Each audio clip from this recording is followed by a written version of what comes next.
How exactly do you become America's team? You start with the cheerleaders, and Jerry Jones knows that. It works. It does. I mean, it's cheerleaders are just as famous as the football players. I would probably say in their bad years, the the cheerleaders are more popular than the football players. They have their own TV show. Why wouldn't they not? I mean, it is to an extent about marketing, and I think we've talked about this before. Oregon's picking it up.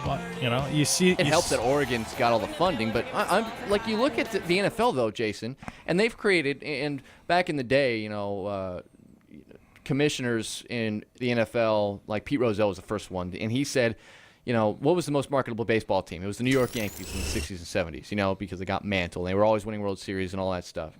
Okay? He wanted every football team in the NFL to be branded like the Yankees. So now we do. I mean, people from all over the world, all over the country, they're cheering for teams that they may not be geographically related to, but for some reason there's a fascination with Dallas. The cheerleaders are one part of it. I think the logo. Like, how simple is that blue star? That's stupid. But it's perfect. That's stupid.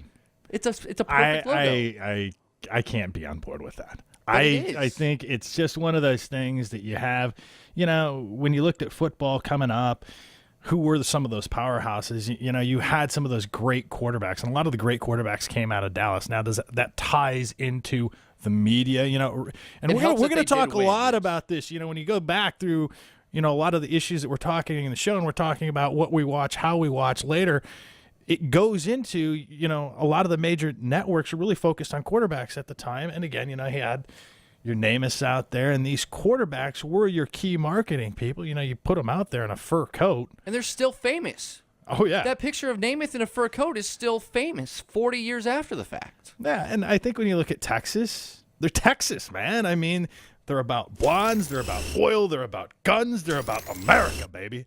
That's Texas. And they're America's team. And you mentioned the Namath. They had their own Namath. Roger Staubach is an iconic quarterback. And it helped that they went to a bunch of Super Bowls in the 70s and won some Super Bowls. And they had Tom Landry, who was a great head coach and a legendary head coach. He had his own logo, basically, with him, his silhouette with his, hat, his signature hat. And that all helps. But the fact that they're still that team, though, and the college ranks, Notre Dame is the same thing. It's just like there's a fascination with some of these teams because of the branding, because of the way they're marketed. And when you're talking about the Dallas Cowboys, I can't help but think that there's Texas helps too, it being a big state, Dallas being a metropolis of sorts, but I can't help but think that they're always going to be that team. I don't think anybody's going to pass them in that kind of popularity. Yeah, I think when you look at Notre Dame's kind of a whole entity on its own. I mean, you can't really, you look at that, and I think a lot of people think about, that really is the golden era of football. And when you're playing against the golden era of football, you got Rudy, you got all the people, you got the Gipper, you got the whole 9 yards that goes with it. Yep. And it just takes people back. When you say football, whether you like it or not, and I'm not sure, because I don't see Notre Dame doing a lot of marketing. I think media, when they think football, thinks Notre Dame, and as you grow up, you see those types of things, because football has basically always been built on the walk-on athlete, and the walk-on athlete always seems to possibly have a chance. You're always going to watch Rudy. You're always going to see, the older announcers talking about Notre Dame. You don't see very many of the new announcers talking about it because Notre Dame really hasn't been good for, they've had a couple special years, but outside of that, you couldn't call them a powerhouse. No. I mean, you could honestly make an argument, as strange as this would be, that Iowa has, over the past 20 years, had much better seasons than what Notre Dame has, even with their good years. Consistency. Last 20 years, I think you have a point there. It'd be interesting to compare them side to side because Notre Dame, their lack of affiliation with the conference has hurt them in recent times, especially with the college football playoff.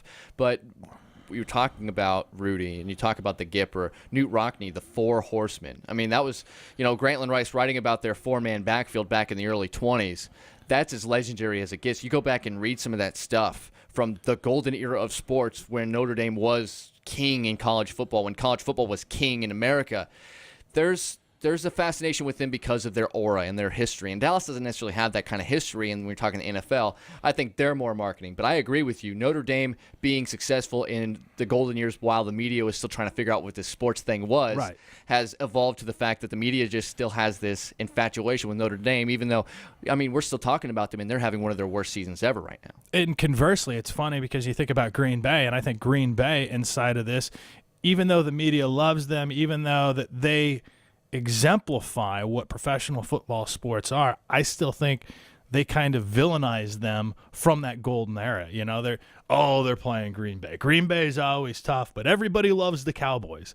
You know, it's always somebody else's America's team. So every time I see Green Bay coming up, it's sort of like they can't hate Green Bay, but they really want to hate Green Bay. You can just say, like, if it really wasn't for a couple of things that Green Bay had going for them, I think they just flat out just say they're as bad as Iowa, and they just be brutal to them. Yeah, well, and here's the interesting thing with Green Bay quickly is that they've had two really golden eras. The late 20s, early 30s, when the NFL was still in its infancy, they were a dominant team back when almost all the NFL franchises were in those kind of medium, like Dayton, Ohio had a franchise for like 10 years, different sized towns. If you look at Green Bay, they are a small market. They're near Milwaukee, but they are a small market team. Everything points to them being kind of that lovable franchise. But when you look at Lombardi in the 60s and their run of dominance then, the run of dominance in the early days of the NFL, the Favre years, now the Rodgers years, it's just like go away already almost to a team like that, even if they're in a market which makes them seem like they should be underdogs. And you talk about curses, you have to sit back and you have to wonder when you look at, say, Green Bay in particular, like,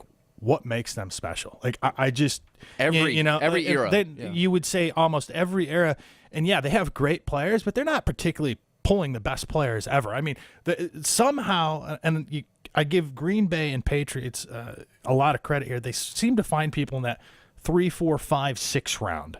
Somehow, some way, it's the guys that are still working, scrapping, fighting. They want to come play, and they find a way. Since when was Jordy Nelson ever a top flight NFL receiver? Only in Green Bay.